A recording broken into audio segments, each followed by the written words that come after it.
numerosos animales han muerto por culpa del fuego o intoxicados por el humo.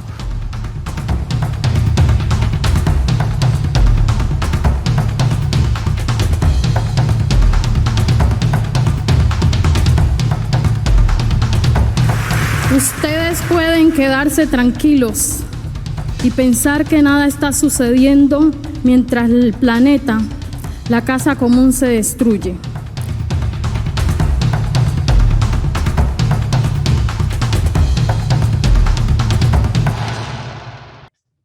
Muy buenas tardes a todos y a todas.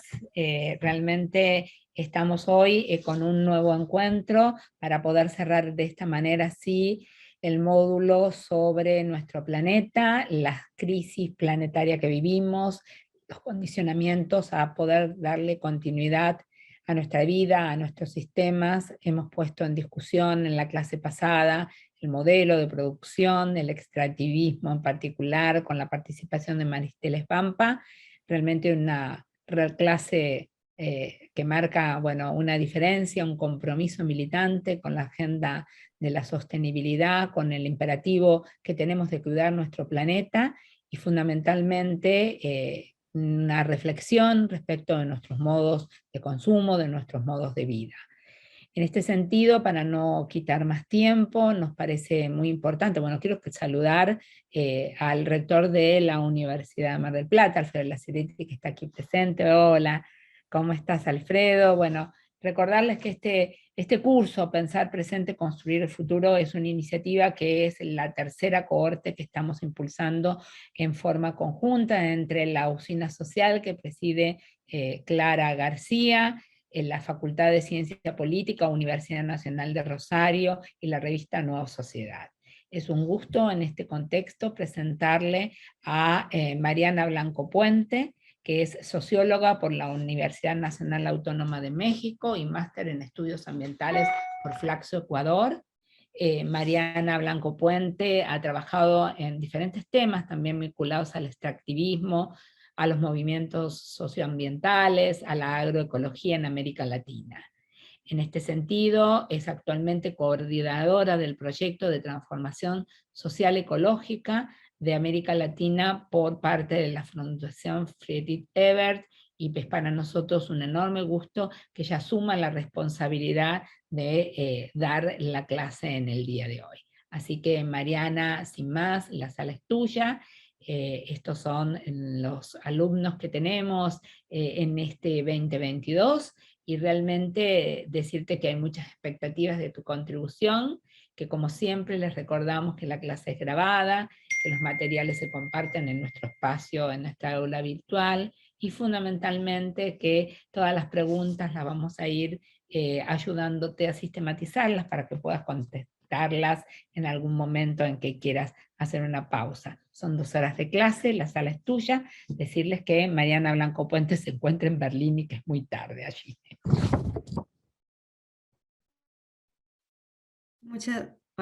Hola, muy buenas noches acá, buenas tardes por allá. Muchas gracias, María Julia, por esta presentación y por la invitación. Muchas gracias, Cecilia, también por la invitación.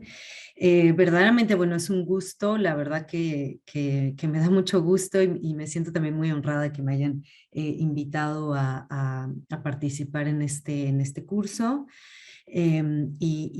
Bueno, y platicarles un poco lo que venimos trabajando desde el proyecto de transformación social y ecológica, que es donde yo trabajo.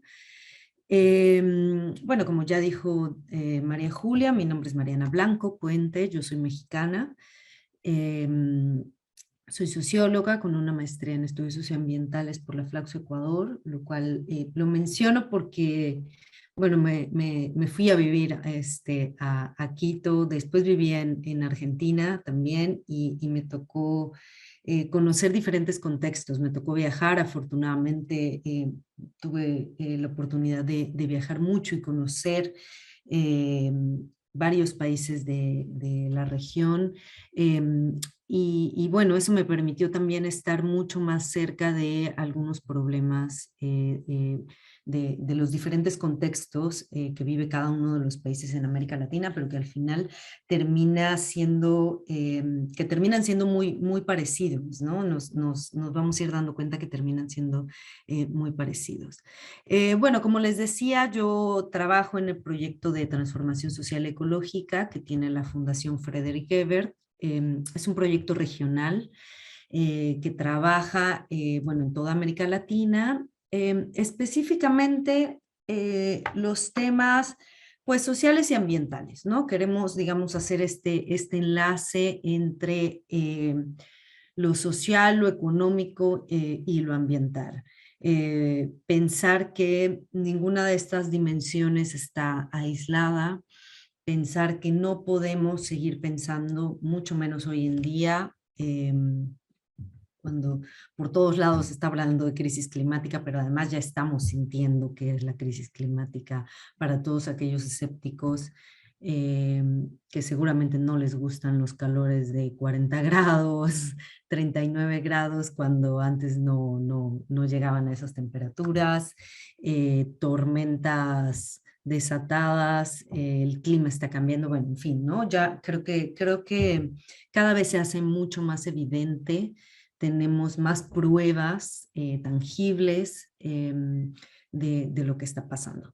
Entonces, bueno, en el proyecto de transformación social ecológica nos dedicamos un poco pues a hacer estos vínculos y a encontrar o querer, digamos, promover los debates para encontrar otras trayectorias para América Latina, diferentes trayectorias que nos puedan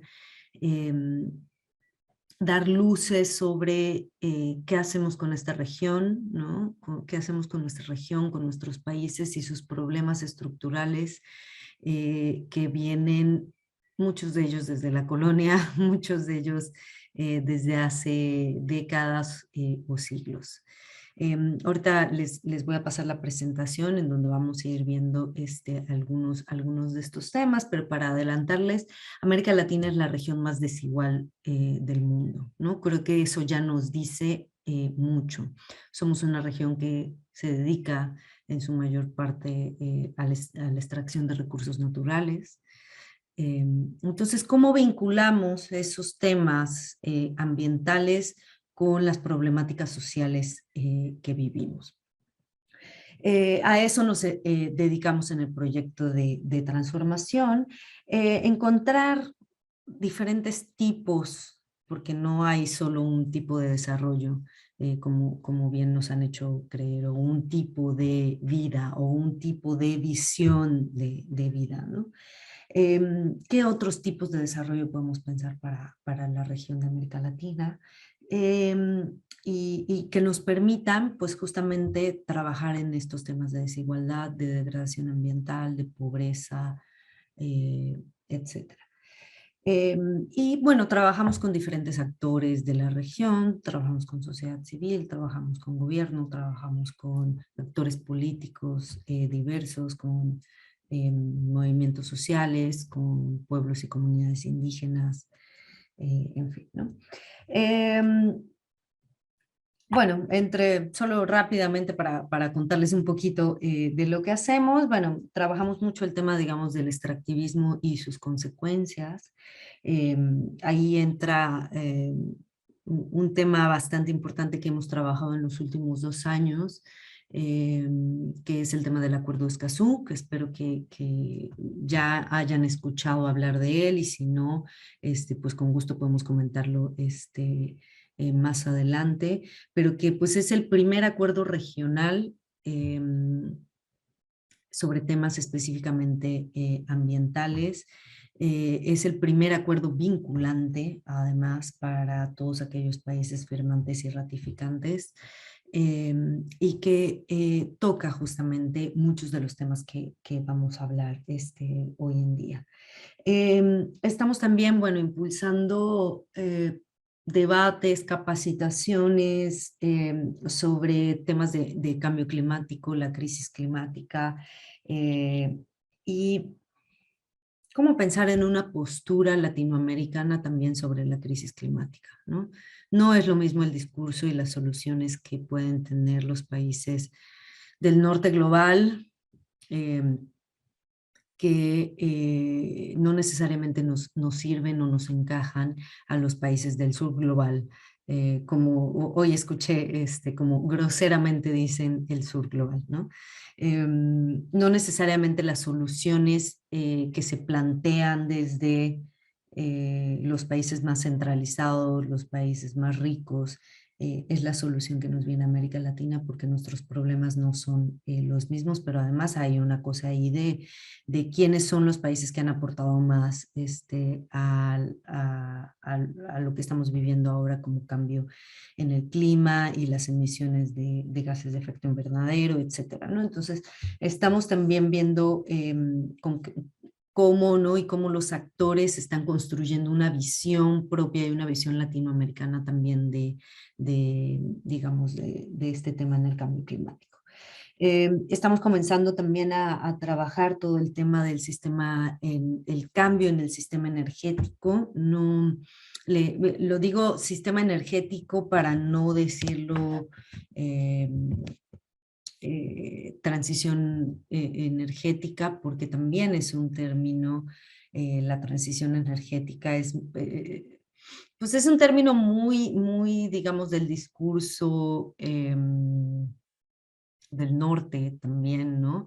Que se ha enfocado mucho en el tema de las energías renovables y que transitar energéticamente significa impulsar energías renovables únicamente, cuando no necesariamente es así. Tenemos por ahí algunos textos con el apoyo de Pablo Bertina, a quien acabamos de ver y con quien tuvimos el gusto de tener un panel ahorita en la conferencia de Claxo, acá, que fue en México la semana pasada.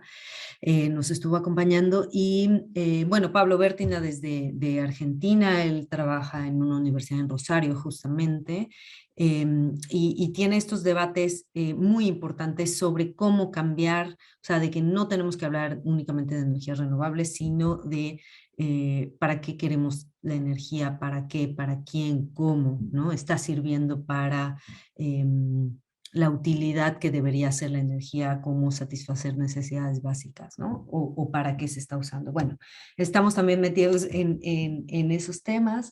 Y bueno, entre otros temas, pues impulsando todas estas alternativas que ya existen en América Latina, que han existido desde hace siglos, que los pueblos indígenas, los pueblos campesinos, pero también aquellas comunidades que están encontrando alternativas, comunidades urbanas, locales, que están encontrando alternativas desde abajo, a través de la organización social, de la organización política, de la organización económica, para resolver estos problemas que estamos viendo en América Latina. Así que bueno, a grandes rasgos, digamos, eso, entre otras varias cosas hacemos en el proyecto de transformación social ecológica. Si quieren y si tienen alguna duda de algún tema en específico, pues con mucho gusto más adelante lo podemos discutir. Entonces, yo, más allá de darles este repaso rapidísimo, pues lo que me gustaría hacer ahora es platicarles qué es el enfoque de la transformación social ecológica, ¿no? Y por qué, digamos, hacemos estos términos tan rimbombantes que puede sonar y tan largo, transición social y ecológica para América Latina y el Caribe, que más allá de que así se llama el proyecto, también tiene, bueno, tiene toda una discusión de varios años, de varios investigadores, políticos de América Latina que estuvieron pensando, analizando cómo podemos analizar qué es lo que está pasando en América Latina y diferentes vías para transformarla. ¿Cuáles son sus principales problemas? ¿Cuáles son las causas? Y cómo podemos avanzar hacia transformar América Latina. Eso, digamos, es lo que nosotros llamamos el enfoque de la transformación social ecológica. Entonces, les voy a compartir mi pantalla, una presentación. Acá está. Nada más déjenme ver cómo la proyecto toda, porque luego me falla esto.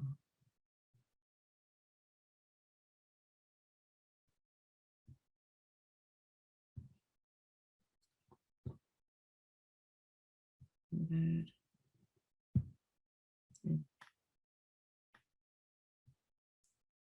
Listo, ahí pueden ver la pantalla completa.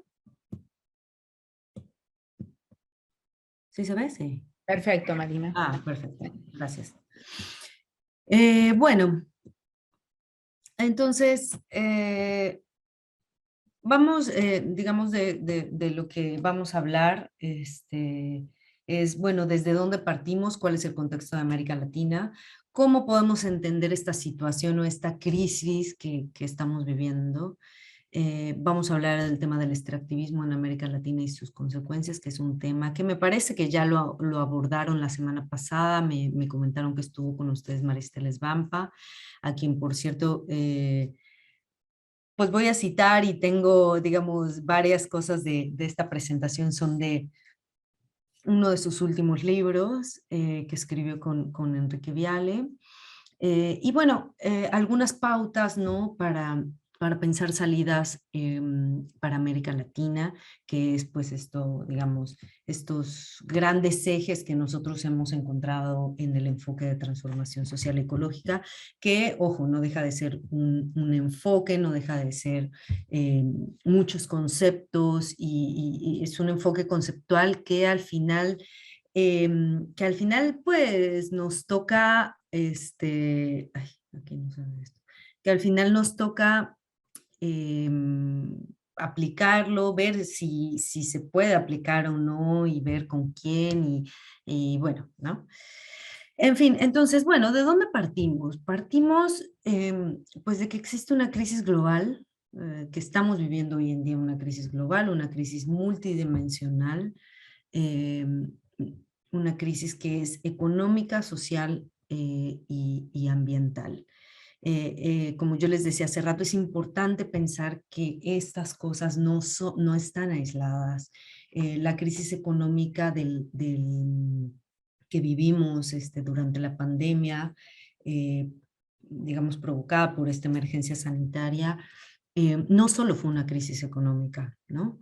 O sea, fue una crisis social, fue una crisis que derivó, bueno, hay varias teorías que dicen que derivó, digamos, del deterioro de nuestros ecosistemas, y que por eso salió, digamos, el primer contagio, ¿no? Se hizo este primer contagio debido pues a o lo que llaman, digamos, los científicos, que es la zoonosis, ¿no? En fin, es una crisis que no es aislada, sino que tiene múltiples dimensiones, y que hoy en día nosotros la podemos observar digamos, burdamente, por decirlo así, en una desigualdad estructural y un deterioro ambiental. Ay, ok. En ese sentido, ¿cómo vemos América Latina? ¿Cómo está nuestra región frente a esta crisis, o cuál es el contexto de América Latina? Discúlpenme los datos que no son los más nuevos, pero nos siguen dando de cualquier forma una visión panorámica sobre lo que es América Latina, ¿no? Bueno, para el 2019, hace 3 años, el 30% de la población de América Latina se encontraba en la pobreza, lo cual son 187 millones de habitantes, además de estos 70 millones en pobreza extrema. Estos son datos de la CEPAL. Esto, digamos, o lo que arrojan los datos, es que afecta más a las mujeres, y los niveles de pobreza afectan más o hay mayor nivel de pobreza entre la población indígena y afrodescendiente en la región. Como ya les mencionaba, los datos arrojan que América Latina sigue siendo la región más desigual del mundo. Es también, y esto no es casual, es la región más urbanizada del mundo. Eso es muy importante también tenerlo en cuenta porque mucha de esta pobreza se ve también en estas grandes ciudades que hemos construido en esta región. 80% de la población viviendo en ciudades, ¿no? En promedio, digamos. Tenemos niveles de informalidad laboral altísimos. El caso de México llega al 50%. No sé cuál sea el dato de Argentina, pero si alguno lo sabe, que ojalá lo pueda compartir por ahí en el chat. Casos como Perú llegan al 60% de la informalidad laboral, lo cual es tremendo. O sea, más de la mitad de los trabajadores en un país no tiene condiciones laborales, no tiene seguridad laboral, no tiene ni siquiera un contrato, o sea, no tiene nada, o sea, está trabajando en la completa informalidad y todo lo que eso implica, ¿no? Todo lo que implica el no tener un salario asegurado, el no tener condiciones,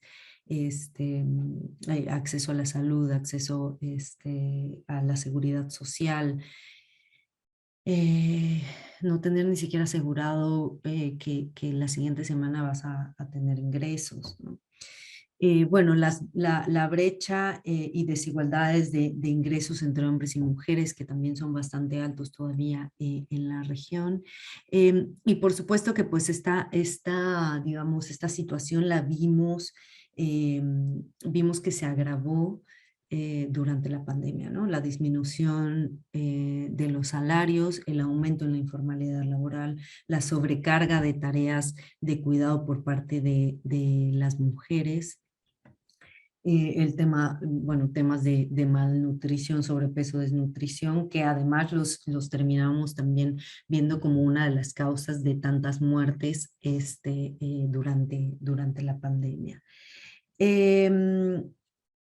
Hay algo iba a decir en este punto y se me olvidó, a ver si ahorita me acuerdo. Bueno, en este contexto tenemos, perdón, yo espero que se vea porque estas cositas me tapan. En este mismo contexto tenemos el tema de la degradación de la región, la degradación ambiental en América Latina y el Caribe. América Latina es la región más biodiversa del mundo. Algunos estudios la catalogan así. Es la región que tiene más biodiversidad a nivel mundial, eso es impresionante. Y sin embargo también es una de las regiones más deterioradas, ¿no? Que tiene los ecosistemas más deteriorados. La intensificación en el cambio de uso de suelo es uno de los grandes problemas que genera impactos irreversibles sobre los ecosistemas y lo que genera al mismo tiempo la desaparición de los servicios ecosistémicos que brindan. Un ejemplo muy cercano que tienen en Argentina es todo el cambio de uso de suelo que se hace en la tala de bosques para meter soya transgénica, ¿no? Que es un gran problema en Argentina hoy en día, en Paraguay, Uruguay y Brasil, no se diga, ¿no? Se está talando la Amazonía para meter soya para después meter ganado, ¿no? O viceversa. Bueno, los bosques en América Latina también, la disminución que han tenido en Sudamérica, a mí me parece que esa cifra es bastante baja. Yo creo que ya estamos viviendo una deforestación mucho más grande. Tan solo la Amazonía, ya el 20% de la Amazonía está deforestada. Y América Central, bueno, el 25% de sus bosques. El tema del agua, a pesar de que América Latina es una de las regiones también que tiene mucha agua, sobre todo Sudamérica, Centroamérica y Sudamérica. México es otro tema porque tiene mucho desierto y estamos viviendo hoy en día una terrible sequía como no pasaba en 25 años. a pesar de ser una región que tiene tanta agua, la mitad de la población tiene dificultades para acceder a este servicio básico, a este derecho humano, acceso al agua potable. Tenemos altos índices de contaminación y muchas sequías también provocadas pues, por temas de cambio climático, pero otros factores que tienen que ver con la degradación de nuestros ecosistemas que generan agua, ¿no? Los altos niveles de contaminación también se deben por el mal uso y la mala gestión que le damos tanto, digamos, a las aguas hervidas, que les dicen en algunos países, en las aguas negras, pero tiene que ver también con todo el tema del extractivismo que se vive en América Latina. ¿Para qué se está usando el agua y para quién? Así algo, digamos, como anecdótico más de México.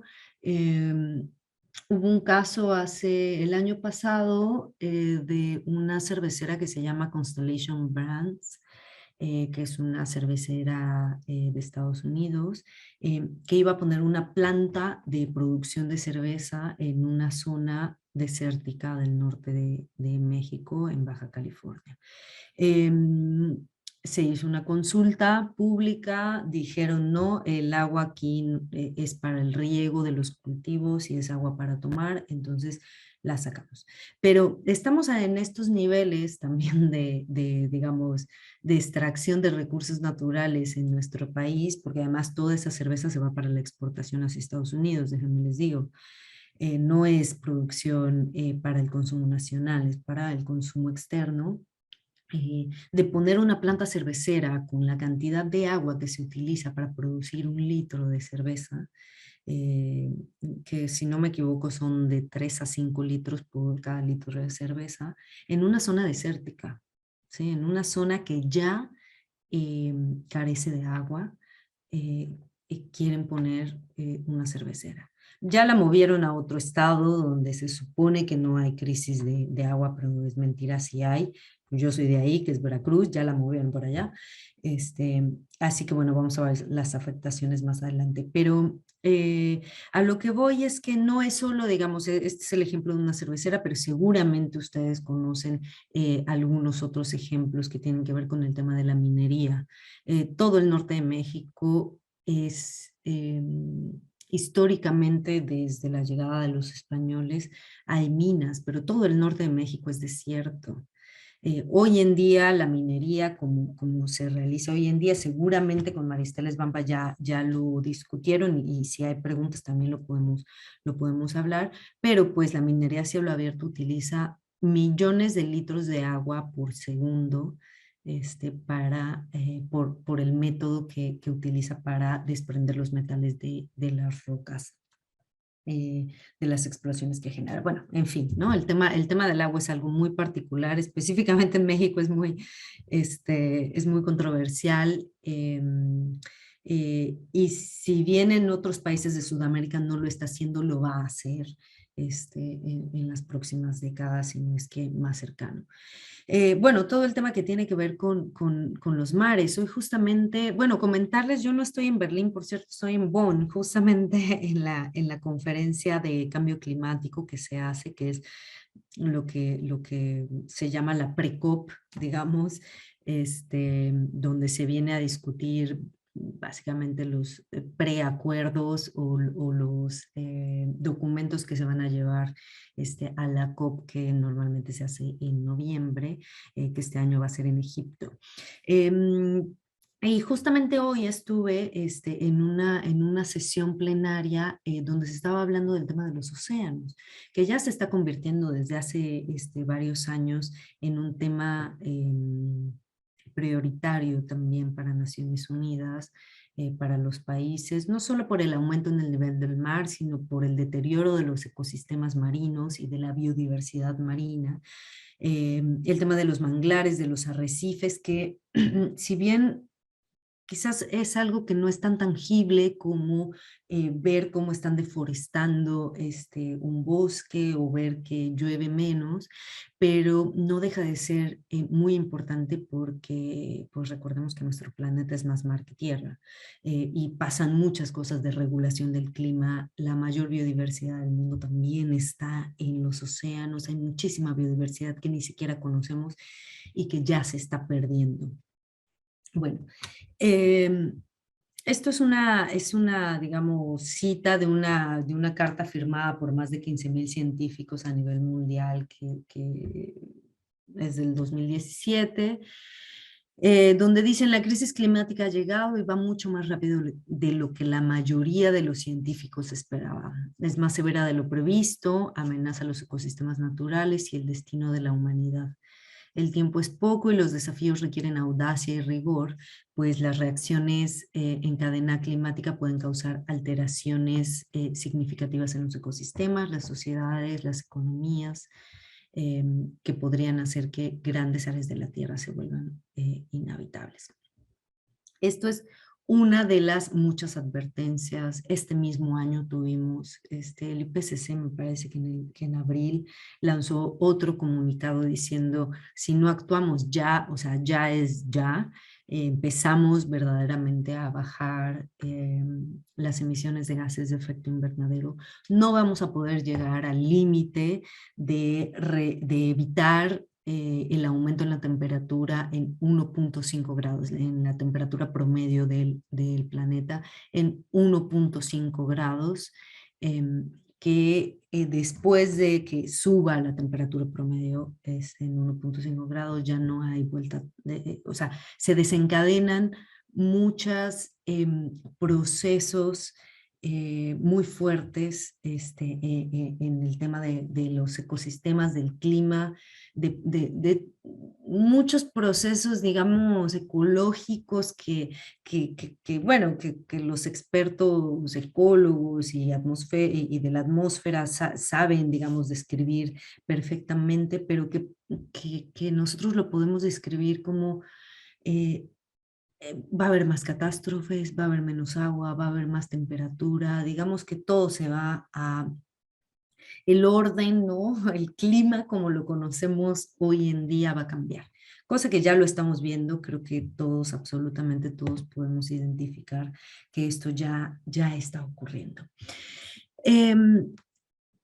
Entonces, el IPCC ha sacado, digamos, constantemente estos avisos. Si quieren, luego podemos hablar también un poco de lo que han sido estas conferencias de las partes. También me tocó estar en Escocia el año pasado con el caos de lo que fue hacer la COP pues todavía en la emergencia sanitaria, ¿no? En la pandemia y cómo muchas de las discusiones no se avanzaron, pero bueno, si quieren y tienen preguntas, yo no estoy viendo el chat ahorita, pero ahorita los voy a leer si es que hay preguntas o comentarios, o si Cecilia, no sé si me quieren también ir contando si hay algo que podamos contestar ahorita. Y bueno, ¿cómo entendemos, digamos, cómo entender esta crisis, ¿no? Muchos autores, a mí hay un autor que me gusta mucho, que es Enrique Lev, que se los recomiendo mucho. Es una lectura un poco pesada, pero tiene muchísimos textos sobre el tema de la crisis civilizatoria.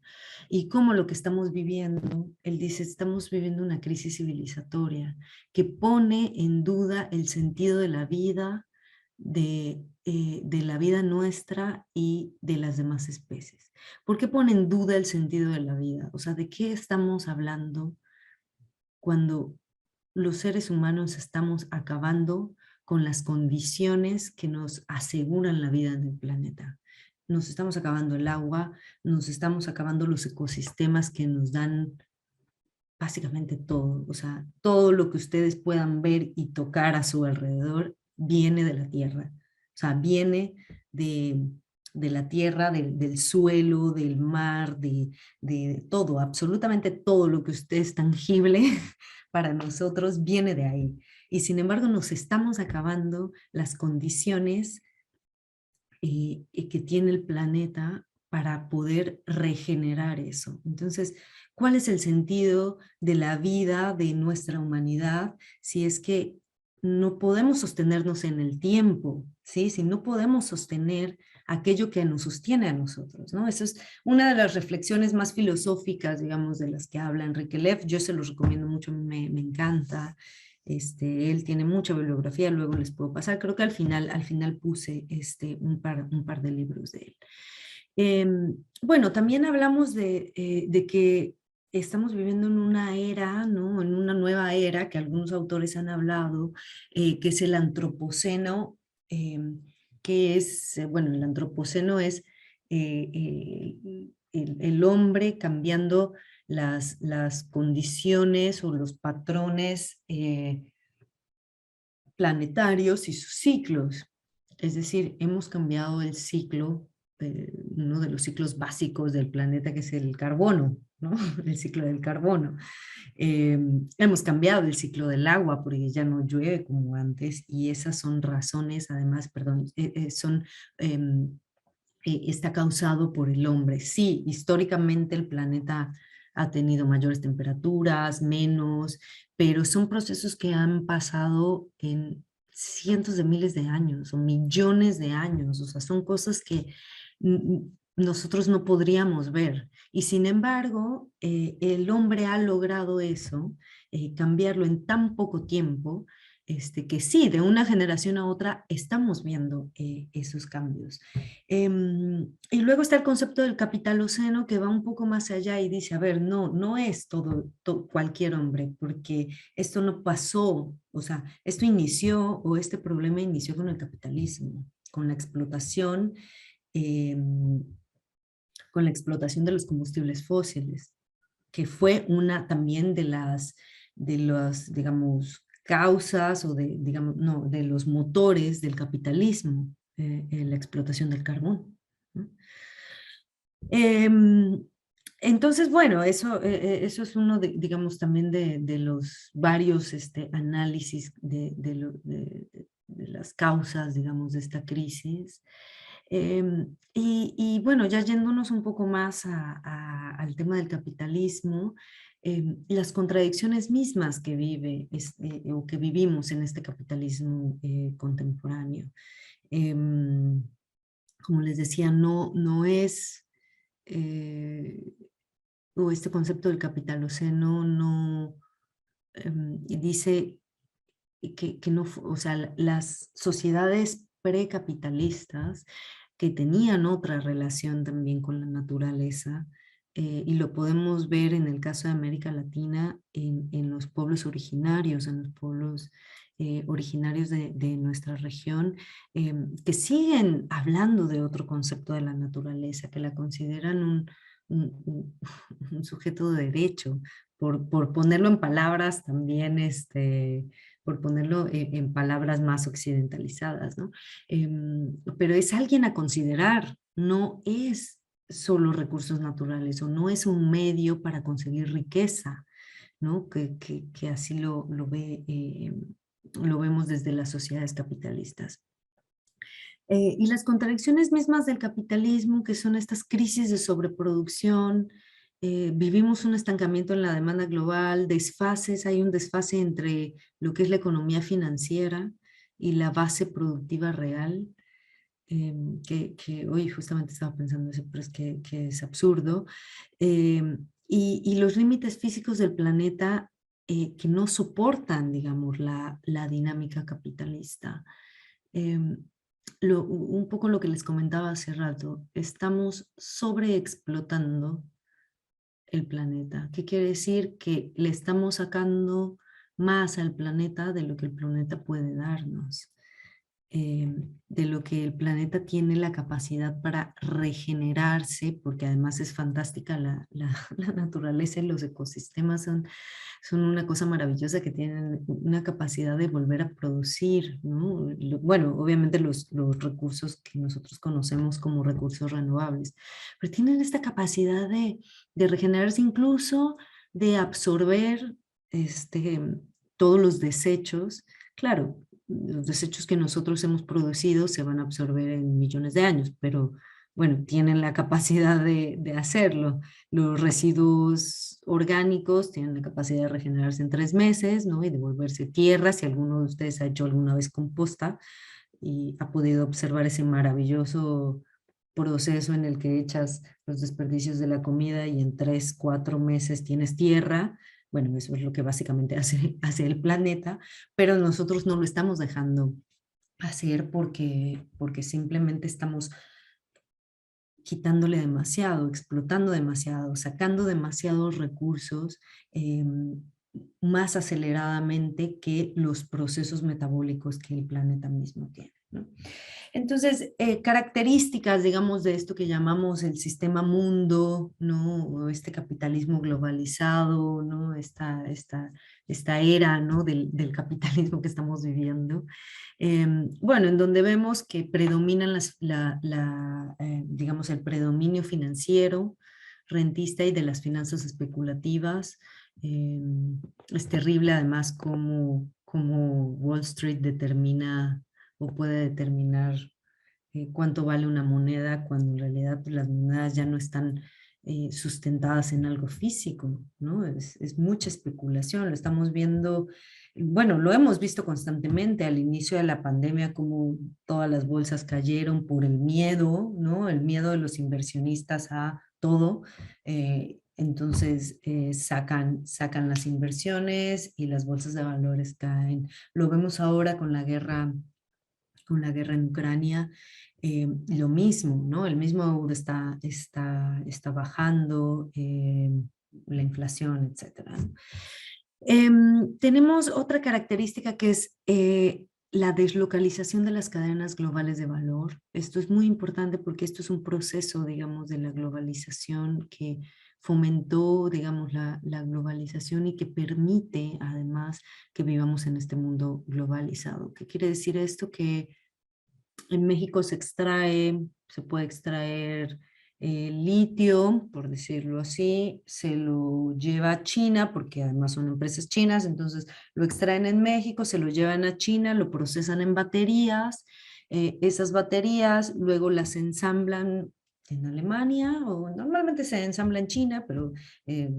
bueno, se ensambla, se hace el ensamblaje en China, se pone la marca y algunos componentes de mayor tecnología en Alemania y se vende en Europa o en Estados Unidos. Entonces, eso es lo que tenemos hoy en día como las cadenas globales de valor y que así funciona para básicamente todos los productos. Lo que vemos ahora también con la soya, por ejemplo, que se produce en Argentina, es que va de Argentina a China para... o a Estados Unidos no, a China creo principalmente, también ustedes me corregirán si tienen otros datos, para alimentar el ganado, para alimentar pollos que luego se venden en Europa o en Estados Unidos, ¿no? O en diferentes partes del mundo. Entonces ya ni siquiera la comida la producimos en el mismo lugar donde la consumimos, ¿no? Tiene que recorrer todo el globo pensando, ¿no? Y hay que pensar cuánto es el gasto de energía que implica que vaya de un país a otro, o que pase por 3 continentes para que luego la podamos consumir. Es un desperdicio de energía, bueno, para mí es un desperdicio, es una inversión de energía altísima. Y la otra característica es la concentración del poder y de los beneficios económicos en las empresas transnacionales.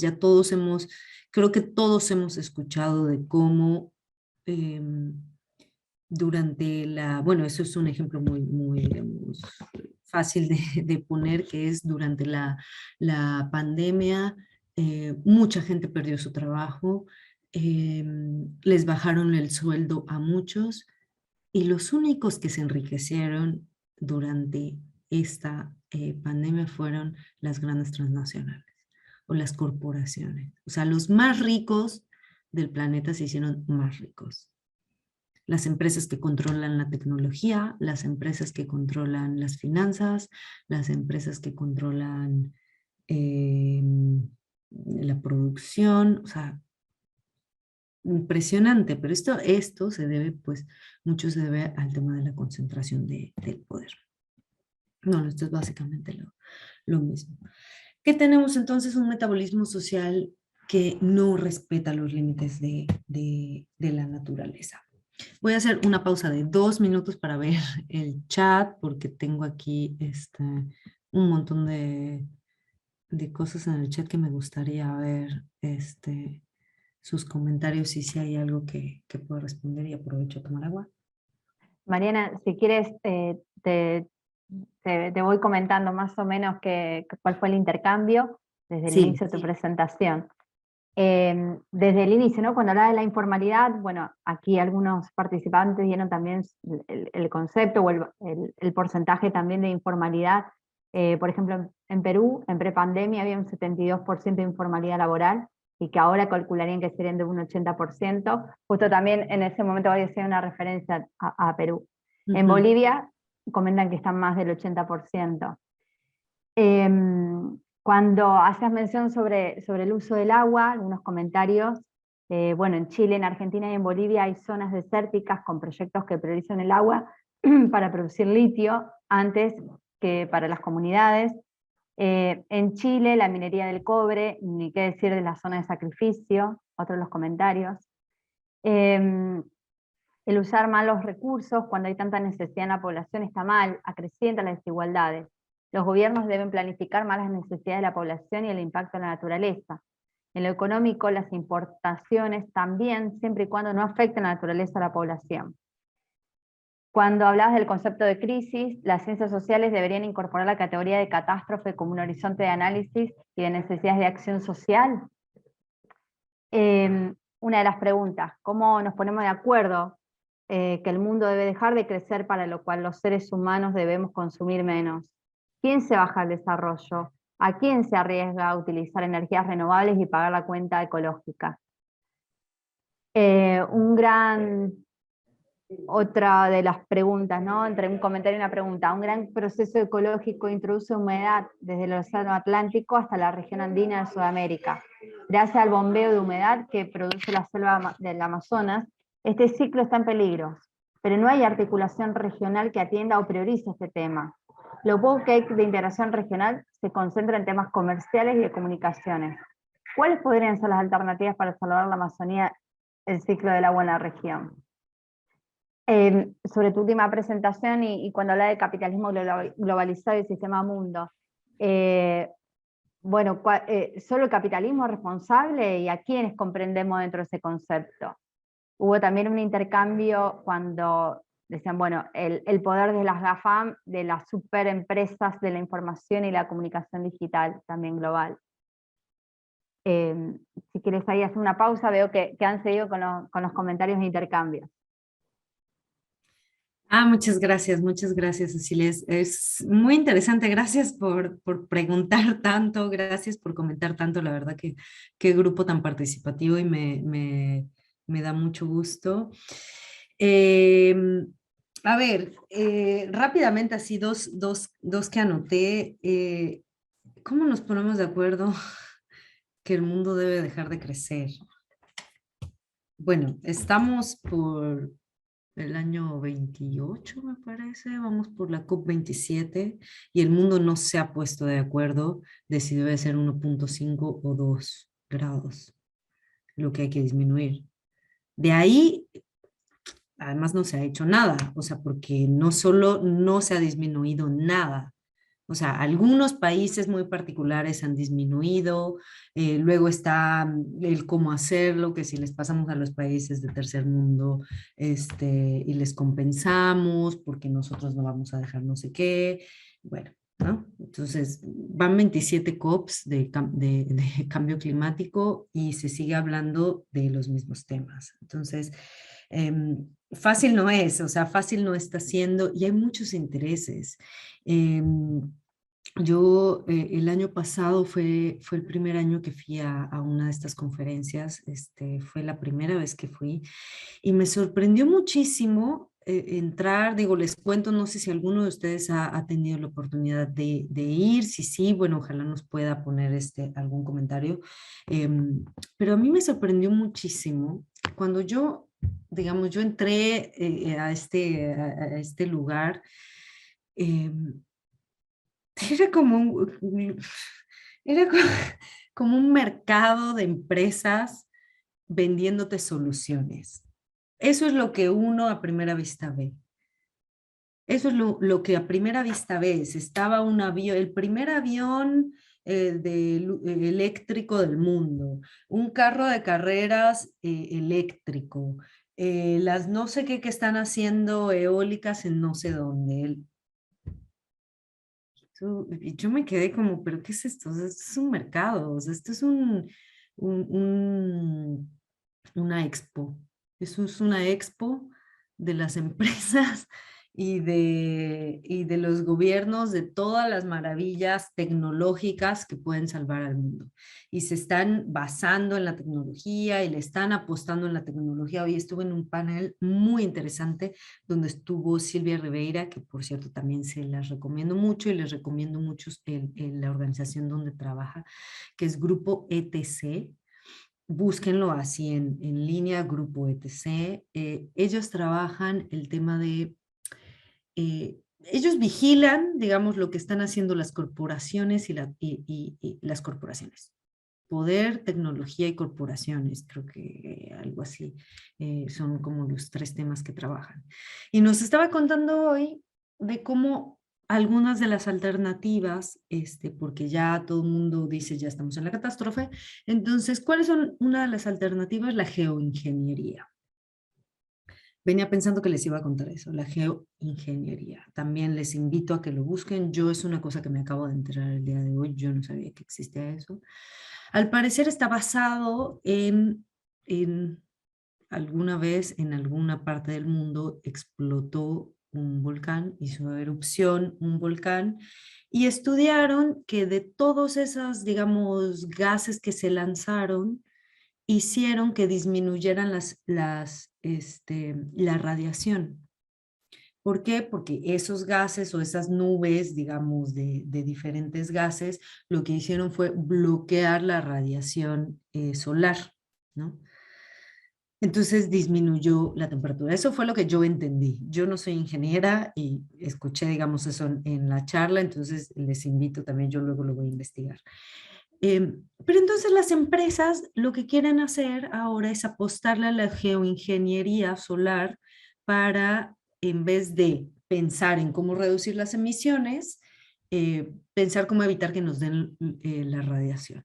Entonces van con aviones, o lo que quieren buscar es que aviones que lleguen a cierta altura de la atmósfera lancen ciertos tipos de gases que van a impedir que que van a tener un efecto, que es que los rayos solares van a rebotar y entonces ya no va a haber tanta radiación y entonces va a evitar que se caliente. O sea, que suba la temperatura. O sea, a mí me parece, estamos todavía hablando de solucionar las cosas así. No estamos hablando de las consecuencias, no es, perdón, de las causas que está originando el cambio climático, que es poco lo que ya hablamos hace rato. O sea, es la explotación de los combustibles fósiles, pero es un modelo económico de desarrollo, es un modelo basado en esa explotación y que además genera pobreza y que además genera desigualdad y que además no ha resuelto todas las promesas que dijo que iba a resolver, que es satisfacer necesidades básicas, acabar con el hambre en el mundo, acabar con la pobreza en el mundo, que todo el mundo tenga energía, que todo el mundo tenga acceso a bienes básicos, o sea, lo básico, condiciones dignas de vida. No ha acabado con todo eso. Este sistema que no se está cuestionando, digamos, en estas conferencias de cambio climático y que está generando el cambio climático, pues no se está cuestionando eso, ¿no? ¿Por qué? Bueno, creo que muchos sabemos la respuesta, ¿no? La concentración de poder, hay demasiados intereses. ¿Quiénes están invirtiendo? Estaba leyendo después de esta conferencia, estaba leyendo quién está invirtiendo en esto. Bill Gates está impulsando la investigación de la geoingeniería solar para hacer este tipo de acciones. Entre un montón de otras soluciones basadas en la tecnología y no basadas en un cambio estructural, ¿no? Que a estas alturas es lo que necesitamos. Bueno, voy a seguir rápidamente con la presentación para que tengamos tiempo, porque ya llevo una hora hablando, para que tengamos tiempo de discutir, hablar de otros temas, para hacer preguntas. Voy a volver a compartir la pantalla. Ok. Ok, ¿qué tiene que ver entonces este tema con América Latina, el extractivismo? Yo les estoy hablando del tema del extractivismo porque de ahí partimos. De ahí partimos en el proyecto y de ahí partimos también que es una de las cosas que necesitamos solucionar en América Latina. Yo no sé cómo quitar esta cosa. Bueno, digamos que históricamente América Latina se ha insertado en la economía mundial como proveedora de recursos naturales desde la colonia.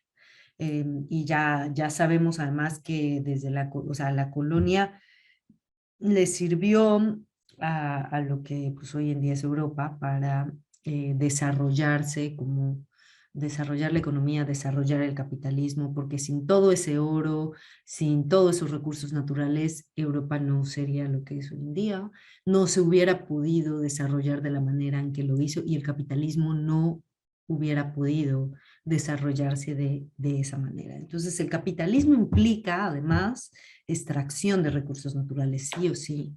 O sea, es buscar nuevos lugares siempre para extraer riqueza. Luego hay otros autores como David Harvey que dicen que, bueno, siempre está buscando nuevos territorios y esos nuevos territorios pueden ser, ya no tienen que ser territorios específicamente naturales, o sea, pueden ser las ciudades mismas, siempre están buscando cómo sacar nueva renta de los diferentes territorios. Entonces, el extractivismo, y bueno, y aquí es donde comienzo a citar a Svampa, ¿no? Tiene ya una larga memoria, digamos, en América Latina, define el patrón de acumulación del nacimiento del capitalismo y de las demandas de las grandes metrópolis. No es lineal, tampoco ha estado atravesado, digamos, este extractivismo por sucesivos ciclos económicos que dependen, pues, de las demandas de los mercados mundiales, y de ahí también vemos como, pues, todo el tema de los commodities, ¿no? Como de repente algunos recursos se vuelven más importantes que otros, como de repente, o por qué se empezó a sembrar soya en América, cuando América, la soya ni siquiera es de América, la soya ni se consume en América, o sea, es muy raro consumir, digamos, no está dentro de nuestra dieta básica, y sin embargo, América Latina es de las regiones que más produce soya, si no es que la primera.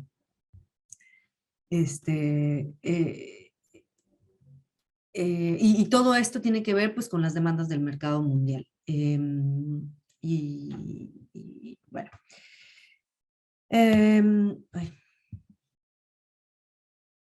y bueno, el tema de los extractivismos es un caso, digamos, particular en América Latina. Esto digamos, es de Eduardo Budinas, que también les recomiendo que lo lean.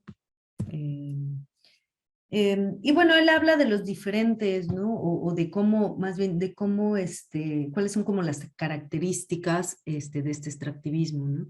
Que tiene que ver, por un lado, bueno, que es el tipo de extracción de los recursos naturales, el volumen, digamos, de la extracción de estos recursos, la intensidad con la que se extraen estos recursos y el destino de estos recursos naturales. Extractivismo es estos recursos en gran cantidad, con tal intensidad, y son para la exportación, no son para el consumo interno. Eso es el extractivismo. Y y que se ha vivido en América Latina desde la colonia, ¿no? Este neoextractivismo también del que habla María Estela Svampa, pues se refiere a un modo de apropiación de la naturaleza y un modelo de desarrollo insustentable, o lo que ella llama un mal desarrollo, basado en la sobreexplotación de bienes naturales, en gran parte no renovables, y caracterizado por la gran escala y su orientación a la exportación, así como la expansión vertiginosa de la frontera de explotación hacia nuevos territorios, que antes eran considerados como improductivos. Ahí tenemos el ejemplo de la Amazonía, tenemos el ejemplo, no sé, me parece que el Chaco argentino también es un territorio que hoy en día está siendo explotado, ¿no? Para la soya, y que anteriormente pues no, digamos, todo lo que antes se veía como bosques tropicales, ¿no? Que hoy en día esta frontera, sobre todo la frontera agrícola y ganadera, pues le está quitando territorio a los bosques, igual a la minería, etcétera, y que eran territorios que no eran valorizados anteriormente por el capital. Entonces, ¿cómo se manifiesta el extractivismo en América Latina? La extracción de combustibles fósiles en yacimientos, en diversos tipos de yacimiento. Ahí tenemos una catastrófica foto de, no sé si se enteraron, de esta plataforma petrolera en el Golfo de México que se estaba quemando, y que es impresionante ver verdaderamente cómo está saliendo fuego en medio del mar. Eso es una locura. Con nuevas técnicas como el fracking, que me parece que también hay en Argentina, en México hay, y siempre estar buscando nuevos yacimientos de petróleos, y cada vez en zonas más inaccesibles. Tenemos el caso del Yasuní, que en Ecuador, que es una zona de las más mega biodiversas del mundo, y de la cual se prefirió explotar el petróleo que proteger esa diversidad que hay ahí, ¿sí? Hay muchísimas cosas, especies, plantas, animales que podrían incluso salvar enfermedades que todavía no conocemos porque todavía no se estudian, pero se está prefiriendo extraer petróleo de esa zona que ver todo lo otro, ¿no? El tema de la agroindustria, que hoy en día es un problema grave y que se considera extractivismo en América Latina. La República de la Soja, como le llaman así a esa zona de Argentina, Uruguay, Paraguay y Brasil. Eh, bueno, también es para la exportación, la producción de biocombustibles, el maíz transgénico, mucho de eso también pues para la exportación, o en el caso de los biocombustibles pues para el consumo también, el intento de sustituir el abastecimiento de combustible para los carros y para la movilidad de las mercancías. La minería a cielo abierto, que creo que ya también muchos de ustedes seguramente han escuchado de ella, ¿no? Cómo la minería está buscando nuevos territorios, y hoy en día se hace así. Es muy raro ya encontrar minas de socavón, ¿no? Lo que les llamaban las minas de socavón, que son esas minas que nos enseñaron del lejano oeste, que ibas y, o sea, ya es raro. Hoy en día se hace así porque los yacimientos más grandes de minerales ya se han acabado. Entonces están cada vez más escasos y es más raro encontrarlos. Entonces se hacen a través de una geolocalización, me parece que se dice, es decir, se toman fotografías y con mucha tecnología se ve dónde hay, digamos, más manchitas de ciertos minerales, y se dice, bueno, aquí hay más de tal mineral, aquí instalamos la mina. Obviamente necesita mucha agua, pues porque lo que se hace es extraer, básicamente se vuelan los cachos de cerro, literalmente. Esa roca se va y se tritura en sustancias químicas muy fuertes, para que se pueda desprender la roca de los metales, y luego esos metales se pasan por diferentes procesos de separación. Y para eso necesitas, pues imagínense hacer albercas para que quepan cerros enteros. Es absurdo, pero bueno, así es el proceso como se hace hoy en día. Las plantaciones forestales, que también es un tema complejo, es un tema bien importante también, porque hoy en día,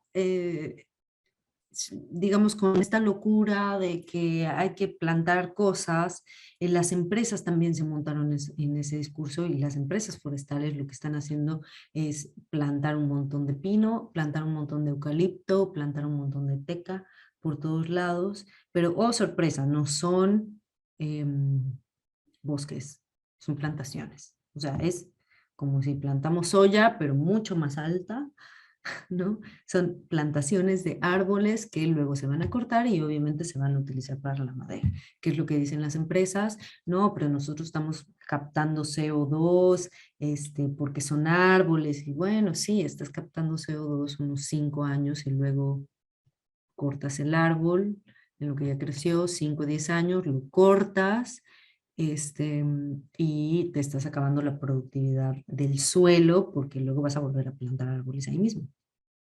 Que además son monocultivos, y como todo monocultivo necesita ciertos tratamientos químicos, pues para que no se llene de plaga, etcétera, etcétera.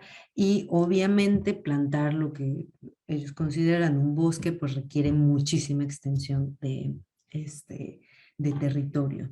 Hay muchos ejemplos, no es solo la madera o la teca, tenemos la famosísima palma africana que está en Centroamérica y en el sur de México, que se está acabando también los bosques en Asia, y que hoy en día se usa para sacar aceite, la palma aceitera que le dicen, y que además la están considerando dentro de estos programas RED, de estos programas de cambio climático para mitigar y para mitigar el cambio climático, porque como son palmeras, es decir, árboles, o sea, no son árboles, son palmeras, es lo más parecido, captan CO2. Bueno, estas plantaciones también de palma aceitera están acabando con los bosques que sí captan CO2, y dando trabajos muy, muy precarios. ¿Cuáles son algunas de las consecuencias ay Dios mío, ya me tardé un montón, de las consecuencias de esto? Pues el aumento de los conflictos socioambientales, conflictos por el territorio, por las tierras, la concentración de tierras. Hay un informe de Oxfam, lo habla, el tema de la contaminación del agua, la contaminación del subsuelo, de la tierra, el aire, etcétera. Y entre otros, digamos, temas un poco más sociales, pues todo el tema que tiene que ver con la pérdida del tejido social cuando entran los proyectos y los conflictos que se desencadenan en los territorios. Ay, Dios mío. Dame un segundo. Se me está acabando la batería.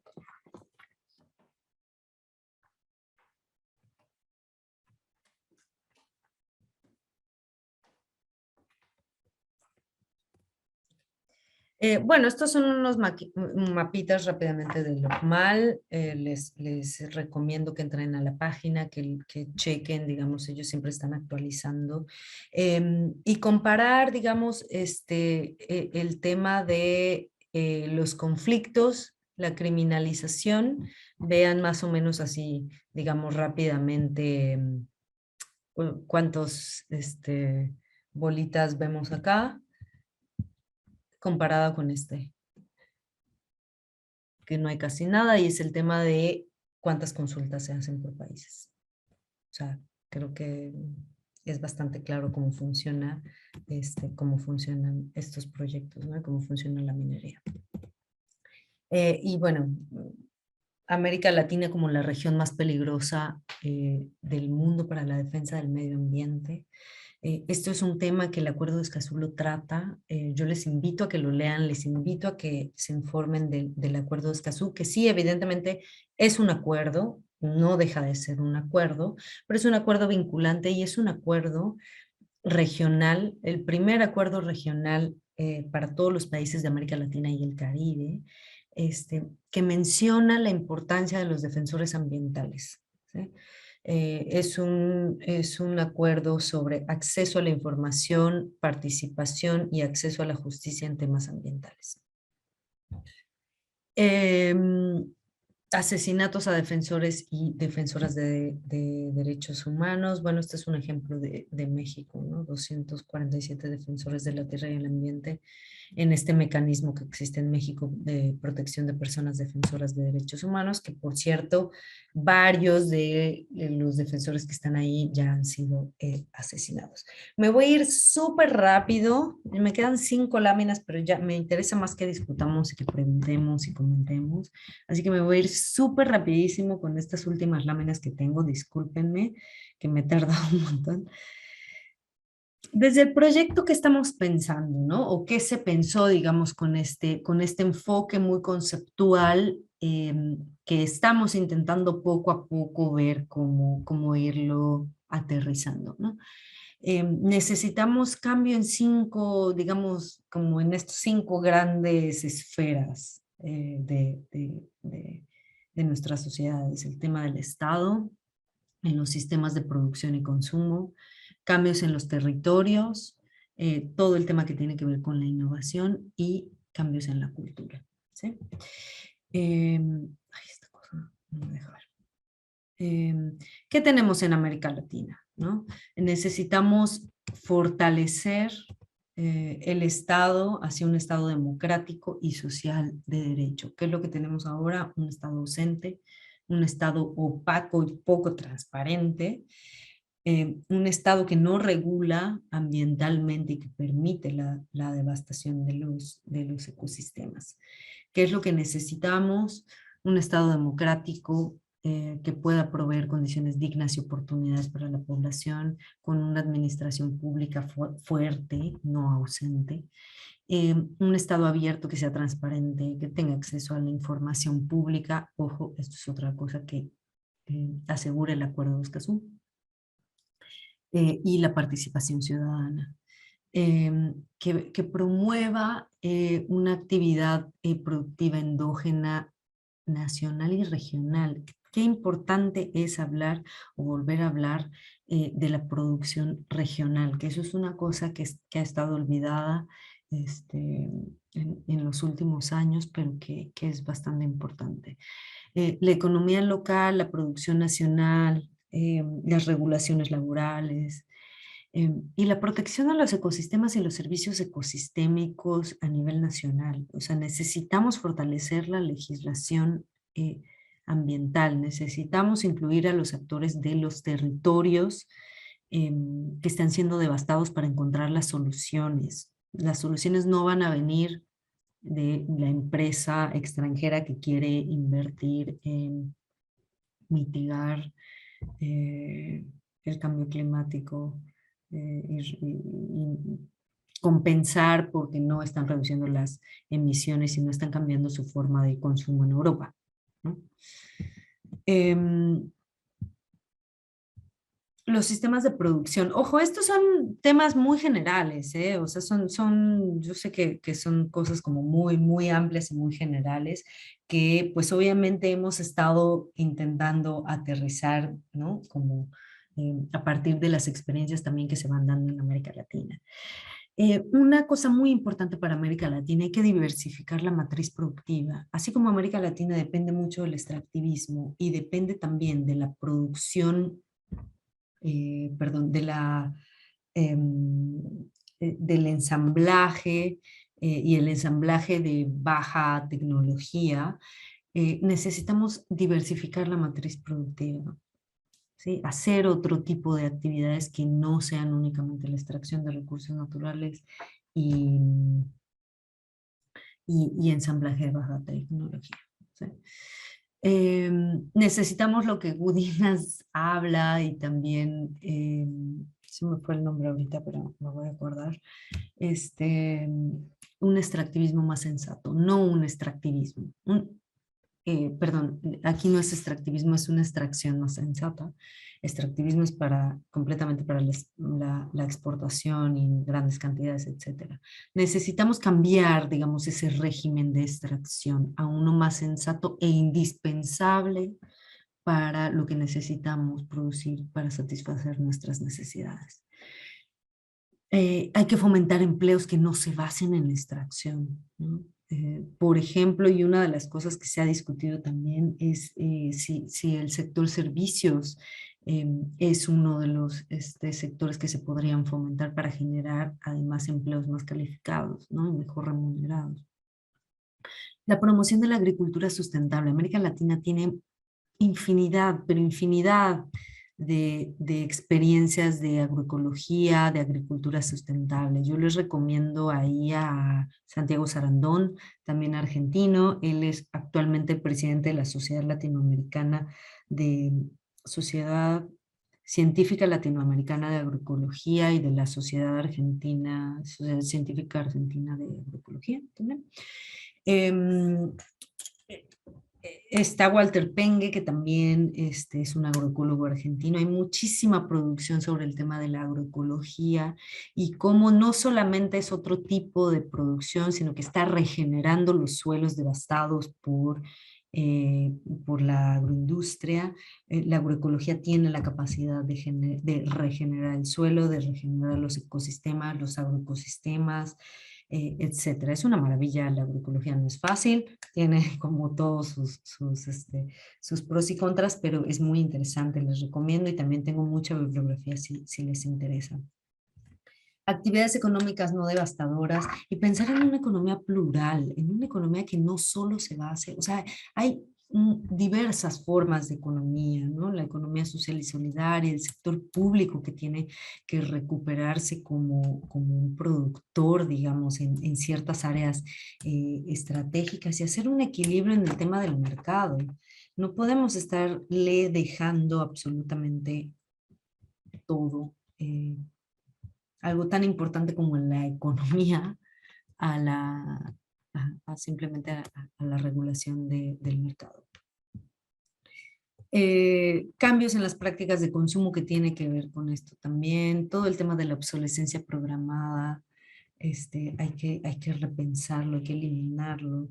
Bueno, transformaciones que involucren pues desde consumidores, empresas, Estado, todo el cambio. Bueno, ahí dice matriz energética. A mí hoy en día me gusta también, creo que estamos más bien cambiándolo al tema del sistema energético, que no solo implica cambiar a energías limpias, o sea, no significa únicamente vamos a hacer una transición a energías renovables, no es únicamente eso. Hace poco, en el panel que tuvimos de Claxo, se analizaba este grupo de trabajo de Claxo sobre energía. Decían, algunos investigadores decían, o sea, hay más, hoy en día que hace 20 años, hay más energía verde, ¿no? O sea, producida de fuentes renovables, limpias, entre comillas, pero energías renovables. Hoy hay más.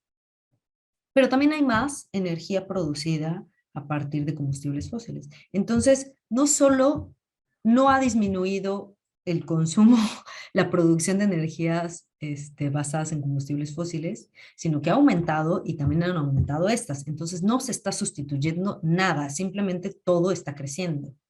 Pero regresamos a lo mismo, estamos en un sistema que está creciendo infinitamente. ¿Para qué y para quién? ¿No?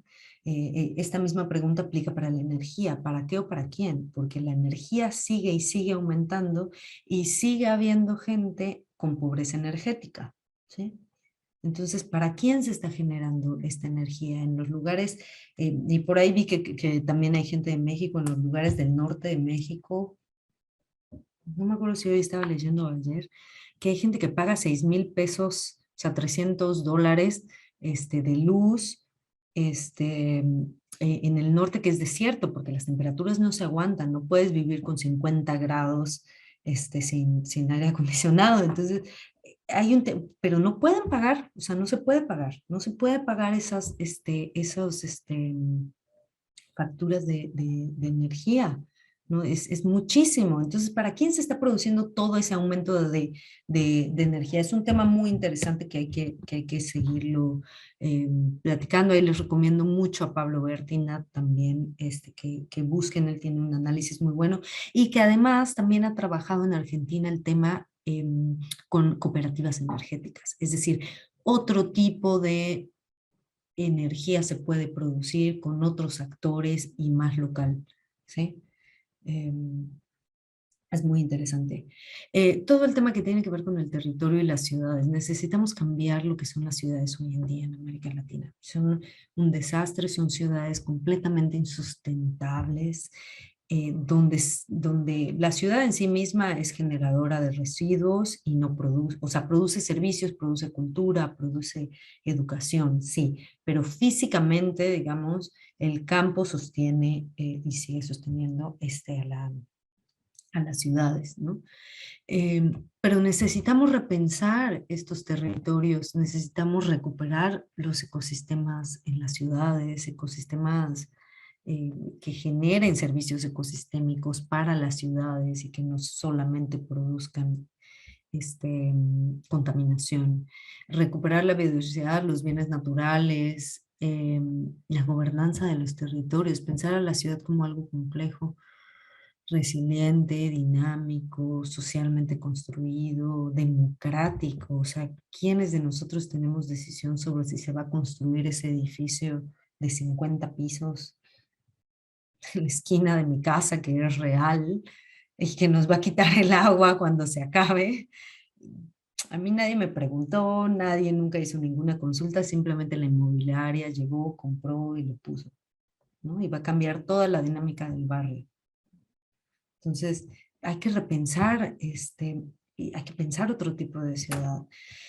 Bueno, ya voy a acabar. El fomento, ¿no? Otro tipo de educación. Necesitamos recuperar nuestras culturas tradicionales de América Latina. Ojo, no estoy diciendo regresemos y todos seamos como los pueblos indígenas, porque además eso no es real.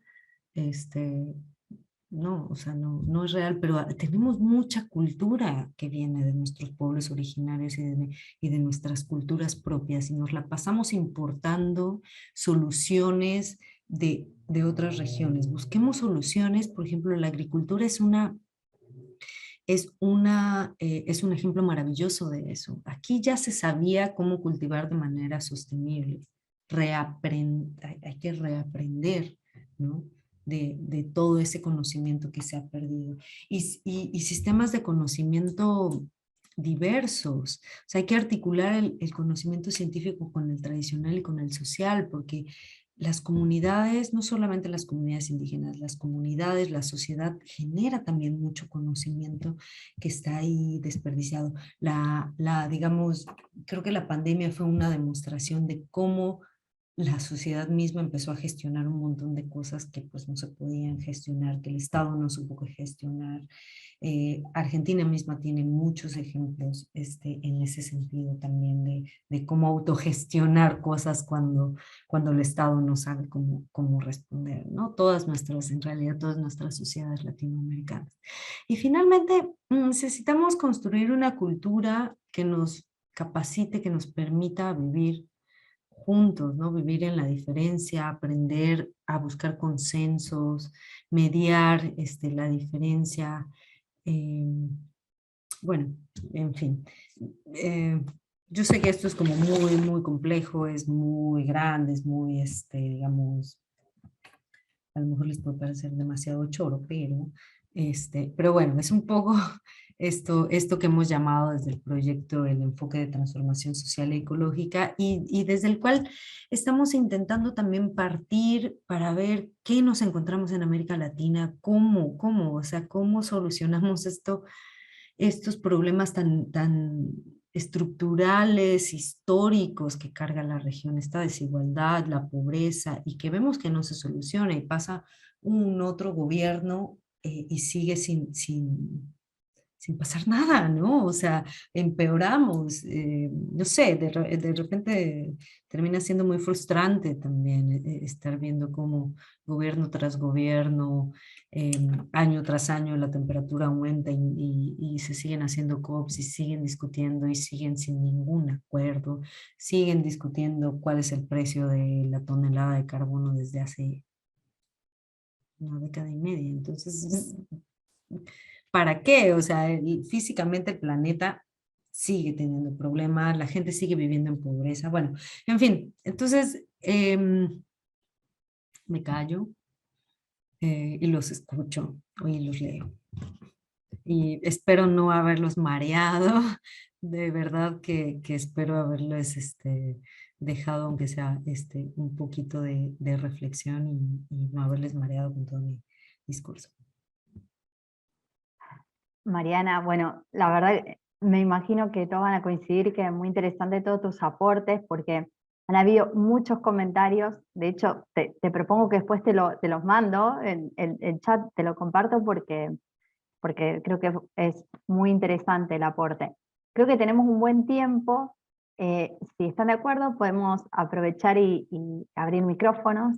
Vamos a levantar la mano, así podemos moderar las consultas. Intentemos hacer preguntas, algunas digo están escritas, si algunas quiere retomarlo, pero lo más puntual y escueto posible, así podemos permitir una mayor participación. Ahí le damos un momentito ahí a Mariana que nos pide. De paso, les confirmo que vamos a subir, como en todas las clases, al campus la clase grabada. A veces depende unos días, tarda unos días porque bueno, hacen una edición del video, pero lo van a encontrar de nuevo en el campus. Bien, bueno, denme un segundito, ahora vamos a habilitar y les voy dando el orden de la palabra. Misael. Recuerden, bien puntual, así aprovechamos al máximo el tiempo con Mariana. Ok, bueno, buenas tardes a todos, compañeras, compañeros, doctora Mariana. Tenía 3 preguntas que escribí en el chat, pero bueno, me voy a ir por la segunda. Es esta parte de cómo pueden aportar las energías verdes cuando nuestro modelo económico no tiende a satisfacer las necesidades de la mayoría, sino de aquellos que buscan un beneficio económico, ¿no? Que es cómo va a funcionar las energías verdes cuando producimos por producir y seguimos en esta parte de que usted menciona como no es consciente de la producción, ¿no? Eso es todo.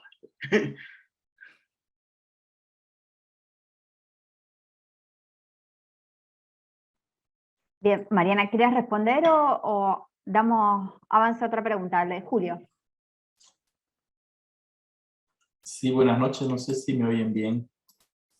¿Sí? Sí, te escuchamos bien. A ver, yo creo que ya lo había puesto aquí en el chat, pero vuelvo a... Es sobre todo una reflexión, ¿no? Desde el enfoque de las ciencias sociales, enfocado solo a América Latina, porque este problema del cambio climático es ya global, ya no es solo de una región u otra, ¿no? Yo vivo en Europa y aquí, como lo he puesto ahí en el chat, los países europeos como Francia o como, por ejemplo, España, llevan a cabo políticas públicas, ¿no? De transición energética, entre comillas, que no son fáciles de aplicar, pero que están a la vanguardia en proyectos tan importantes, por ejemplo, como en 2035 ya no se producirán automóviles a gasolina, ¿no? A partir de 2035 está reglamentado que habrán automóviles eléctricos, pero eso nos conlleva a otro problema, porque como lo decían ahí alguien, pues ¿de dónde sale el litio? ¿No? Habrá que pensar en qué tipo de energía van a utilizar los coches, para citar un ejemplo.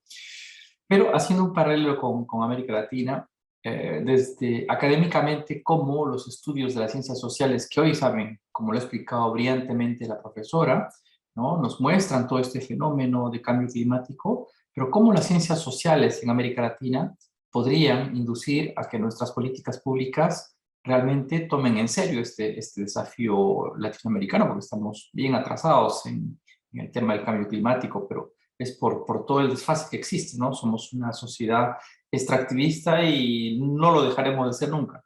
pero ¿cuál sería el aporte de las ciencias políticas o sociales hacia que nuestros gobiernos latinoamericanos tengan en cuenta y realmente hagan cambios no a corto plazo, no populistas, sino algo que pueda ponernos en una política durable, ¿no? Bueno, es más una reflexión que buscar una respuesta. Gracias.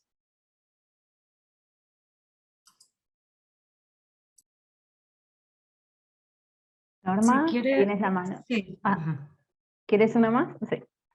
Sí. Sí. Gracias, buenas tardes. Yo quería preguntar en relación a, por ejemplo, bueno, sí hay una crisis medioambiental y mucho en sus efectos, pero digamos la situación es los tomadores de decisiones, quiénes están siendo y dónde están concentrados los poderes en estos momentos. ¿Cómo hacemos, digamos, porque son sistemas de gobierno de alguna manera también impuestos desde la colonia y cómo algún modelo en América Latina puede inspirarnos por modelos de gobiernos distintos, digamos, porque por ahí se están dando los acuerdos más a nivel de regiones, más de tratados de libre comercio y ese tipo de cosas. Gracias.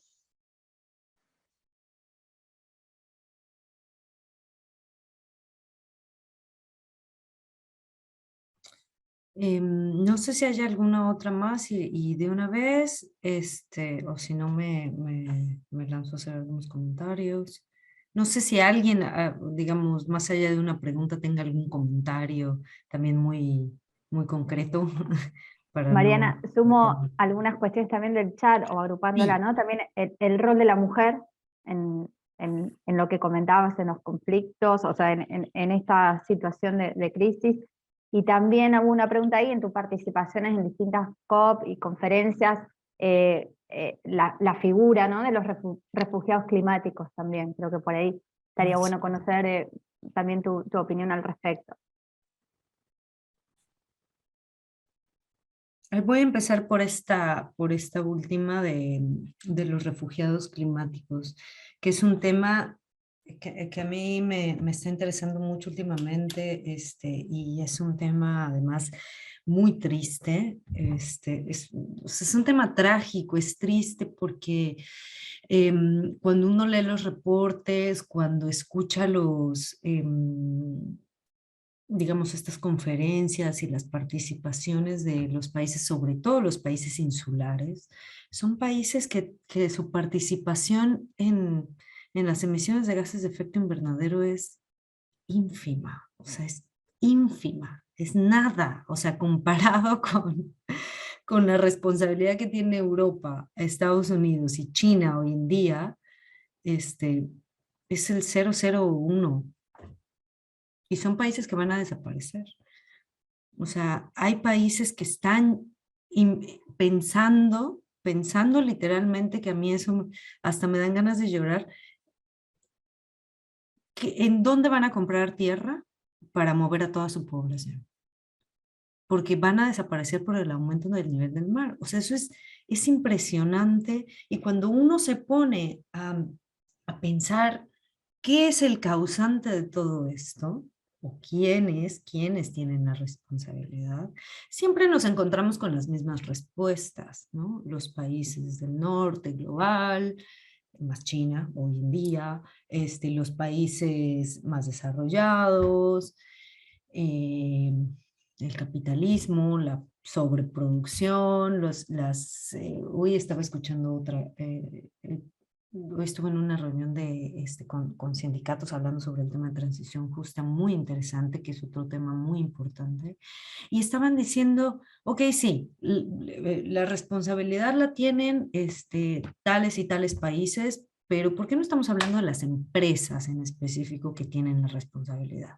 Las empresas que tienen nombre y que son quienes están llevando las ganancias. Claro, la mayor parte de estas empresas están en el norte global o históricamente han estado en el norte global, pero no dejan de ser estas transnacionales de las cuales quienes además tienen la mayor riqueza. ¿Cuándo ellas van a pagar o poner para todos estos fondos del cambio climático que se están discutiendo?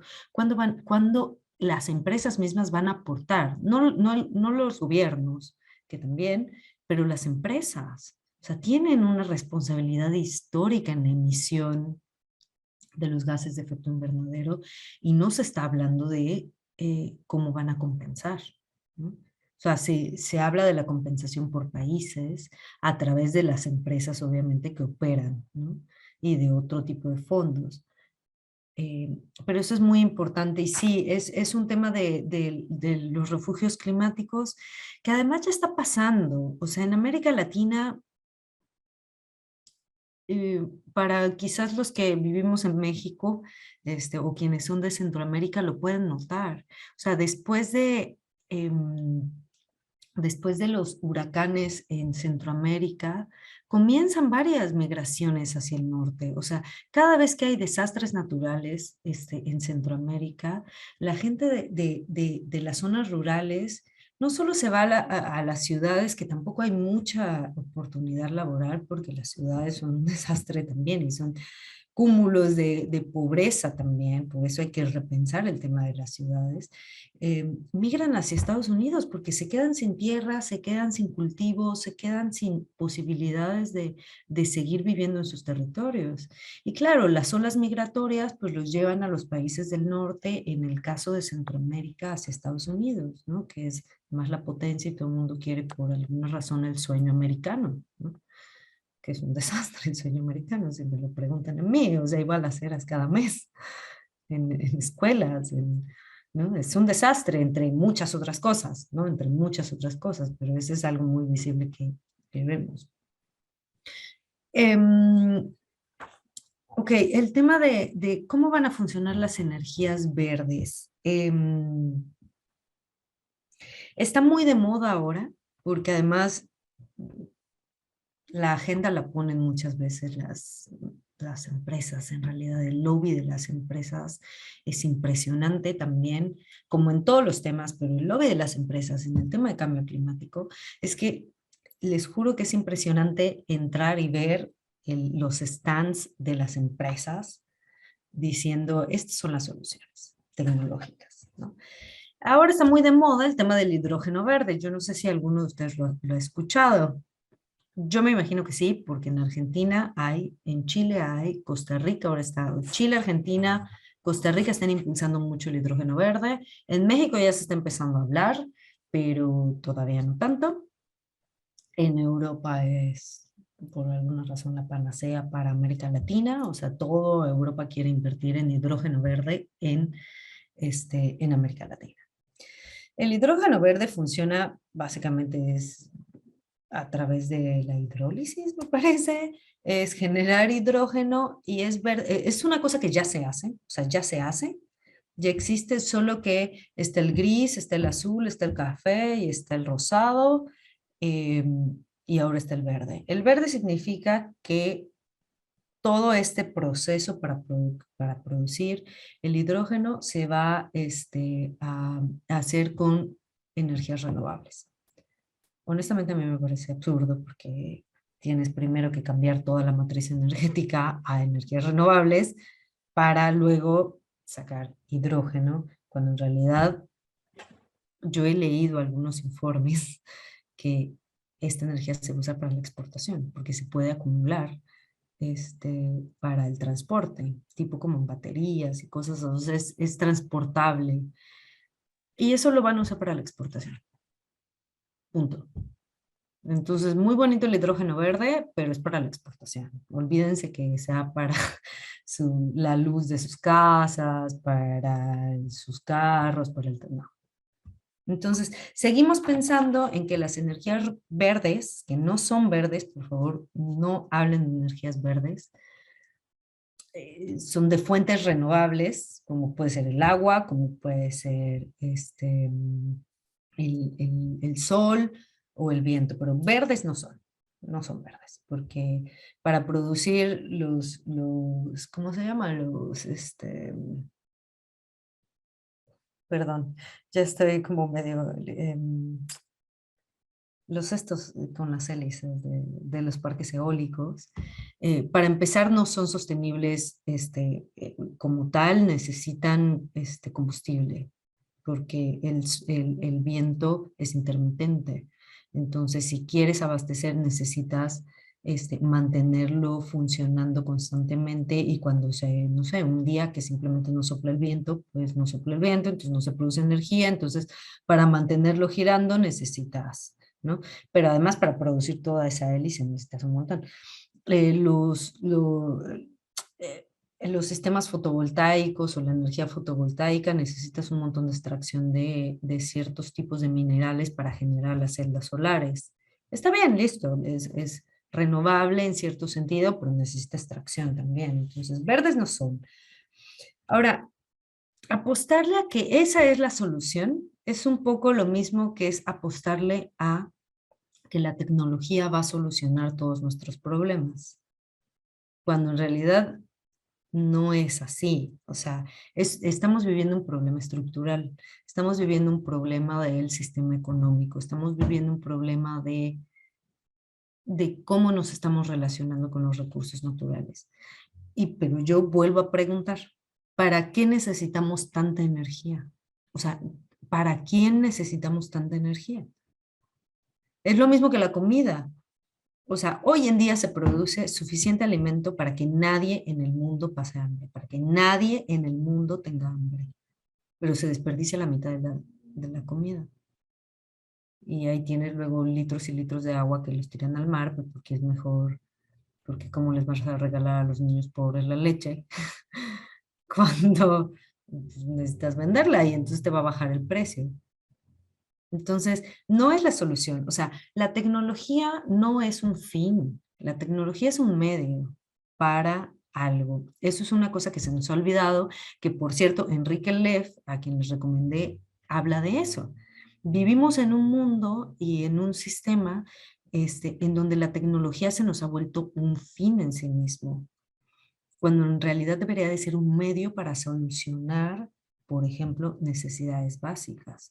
Y si tenemos que no toda la gente tiene acceso, porque en América Latina no toda la gente tiene acceso a luz eléctrica, así como lo escuchamos en el siglo XXI, no toda la población tiene acceso a energía eléctrica.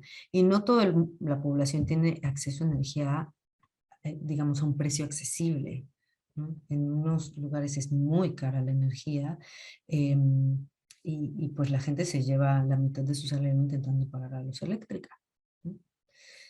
Entonces, ¿cómo van a funcionar las energías renovables? Yo creo que si no las usamos para el fin, que es satisfacer las necesidades básicas, va a ser exactamente lo mismo. Y además, lo que les dije, esto de que las energías renovables no están sustituyendo a las energías basadas en combustibles fósiles, es real. O sea, nadie está disminuyendo su producción para sustituirla por esta energía. Simplemente está aumentando, o sea, se está acumulando. Hay más energía, hay más producción de energía. Entonces, ¿quién está sustituyendo una cosa por la otra? Simplemente encontraron una forma diferente de hacer energía menos contaminante, claro, sí, menos contaminante. Pero ¿para qué y para quién es esa energía? ¿No? Para las ciudades y los espectaculares que están prendidos 24 horas. Para tener, yo tengo un súper a 2 cuadras, no, a 1 cuadra de mi casa que está abierto 24 horas. Un supermercado. Y yo digo, pero es que, ¿quién va al supermercado a las 3, 4 de la mañana? O sea, hay gente, pero son 3 personas. O sea, ¿por qué existe eso?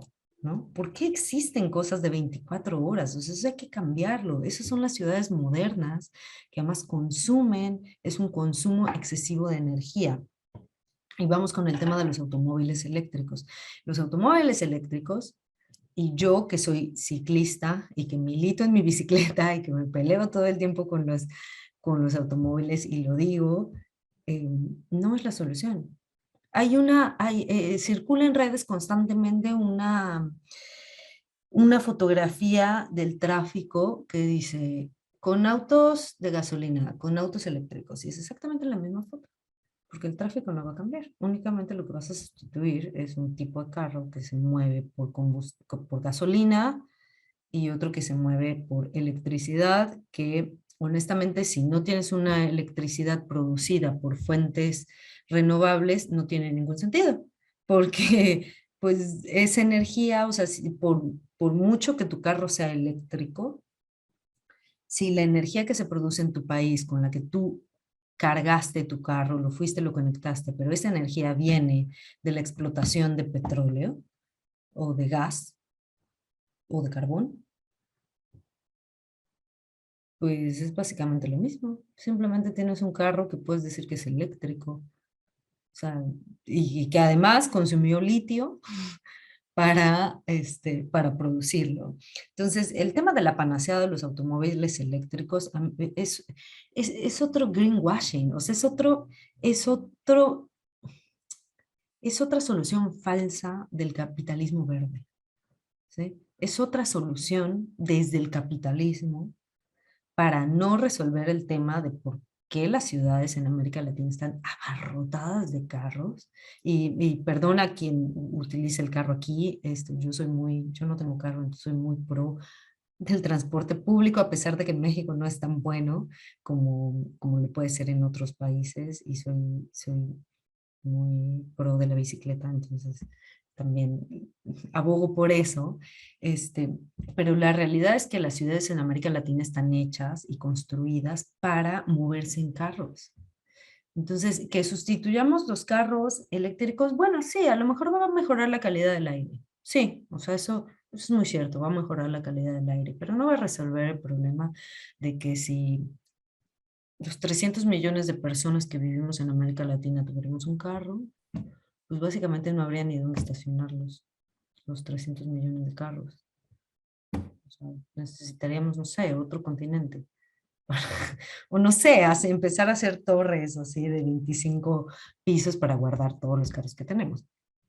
Entonces, bueno, pero además, pensando en el tema del extractivismo, ¿cuánto litio se va a necesitar para sustituir toda la flota de carros que ya existe?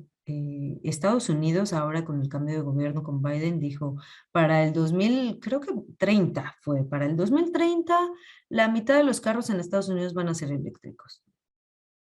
Yo no sé de dónde van a sacar tanto litio, porque hay muchísimos carros en Estados Unidos y se necesita mucho, o sea, para sustituir y para hacer esa producción de tantos carros, ¿no?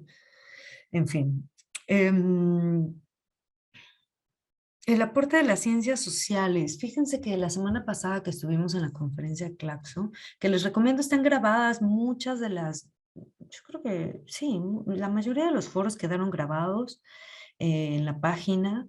Les recomiendo, hay muchísimas cosas y ahí pueden escoger, digamos, de los temas que les interesen.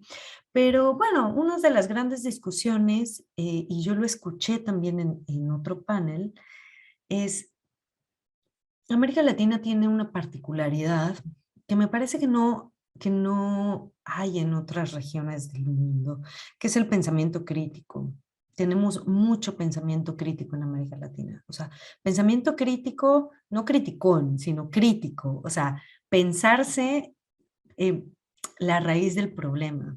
América Latina tiene unos procesos muy particulares que es desde la colonia, o sea, la colonia definió lo que hoy en día conocemos como la región latinoamericana.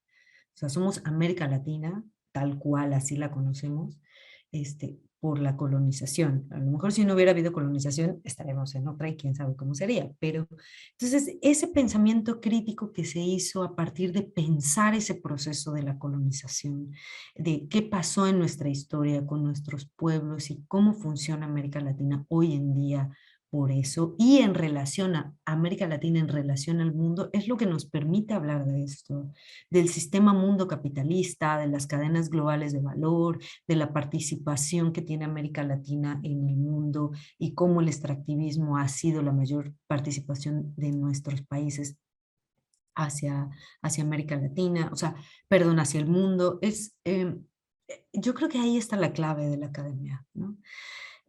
La otra es que yo me salí de la academia hace un par de años, y bueno, ahora estoy trabajando en la FES, entre otros trabajos que tuve, pero eh, una de las críticas que yo le hago a la academia es que de repente se queda mucho en la academia, ¿no? Y habla con la academia. Entonces, ¿qué hay que hacer con la academia? Que hable con gente que no es de la academia. Porque yo cuando llego con un libro de 300 páginas, con actores que no tienen tiempo de leer 300 páginas, lo siento, o sea, hay un montón de cosas que resolver en la vida, hay que mantener a la familia, hay que ir a trabajar, hay que hacer de comer, hay que solucionar millones de problemas que tenemos. Y a veces la gente no tiene, y la gente que milita, y la gente que le interesa cambiar las cosas, y la gente que tiene y que está haciendo alternativas, no tiene tiempo de leer 300 páginas. Entonces, ¿qué tiene que hacer la academia y cuál es esa importancia que tiene la academia? Si ya tenemos un pensamiento crítico, usémoslo y hablemos con los diferentes actores que ya están haciendo algo. Pongámoslo en un lenguaje que no solo los académicos lo puedan entender.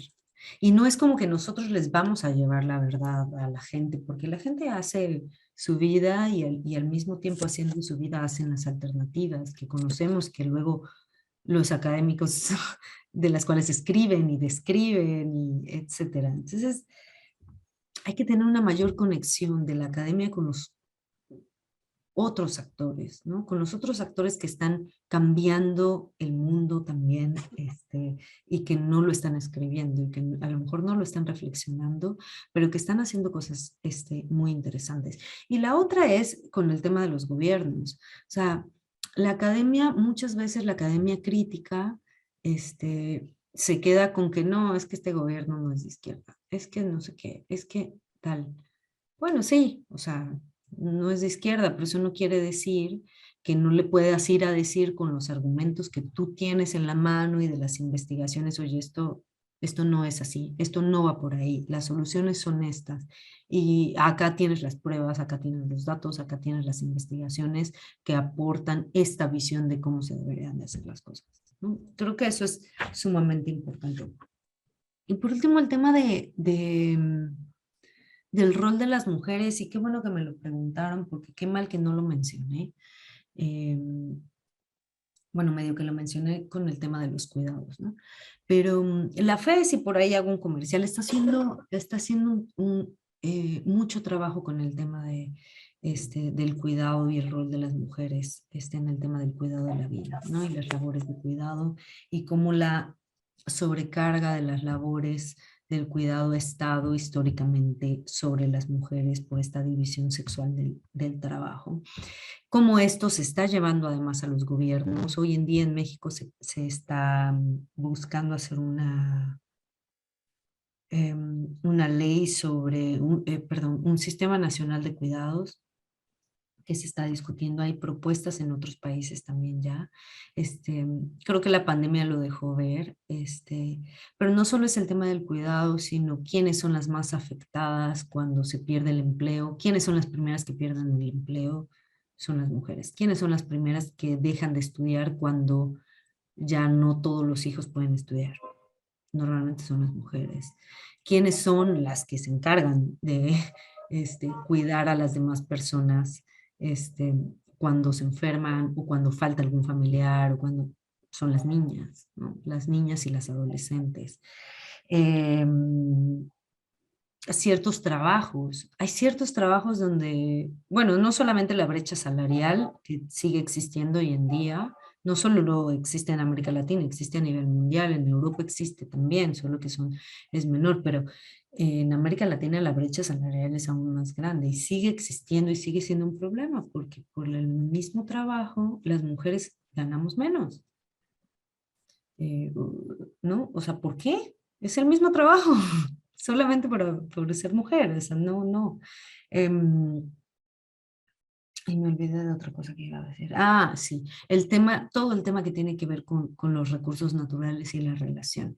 Este es un tema muy interesante también porque más allá, digamos, de esta visión muy esencialista sobre que las mujeres cuidamos más la naturaleza porque somos más cuidadoras o porque estamos más cerca de la naturaleza o porque somos brujas o porque no lo sé, o sea, como esta visión muy esencialista de que estamos per se más conectadas por la naturaleza que en mi parecer no es así, o sea, es que dentro de las labores de cuidado la mujer le tocó estar más cerca de los recursos naturales porque es la que se encarga de ir por el agua en las zonas rurales, es la que se encarga de los huertos cuando los esposos los esposos migran a otros países para buscar un salario, la mujer se queda atendiendo la tierra que muchas veces ella no es dueña, ¿no? Entonces, también en los procesos de defensa del territorio y en los procesos en donde hay que defender los recursos naturales, se ha encontrado también que son las mujeres quienes están al frente, no porque naturalmente en una visión esencialista estén más conectadas, sino porque por la división sexual del trabajo se les ha encomendado más estar cerca de los recursos naturales y encargarse de eso. Entonces, cuando ven el peligro de que ya no va a haber agua y de dónde voy a sacar el agua, bueno, entonces salen ellas o sea, con la organización, ¿no? Es un tema es un tema muy importante, es un tema que hay que seguir discutiendo, hay que seguirlo visibilizando porque no se visibiliza normalmente.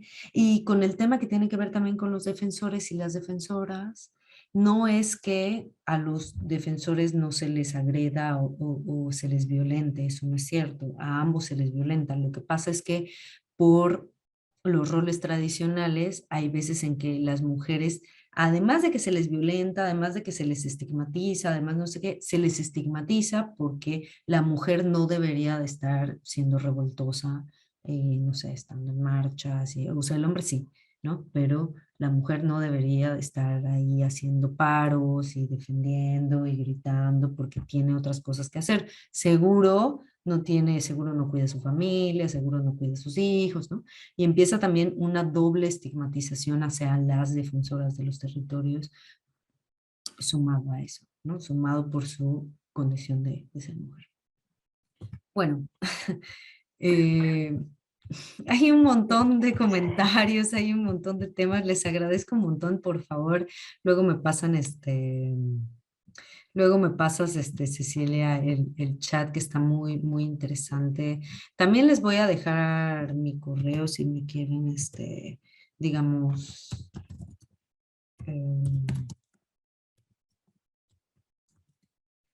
hacer alguna pregunta en especial o pedir bibliografía.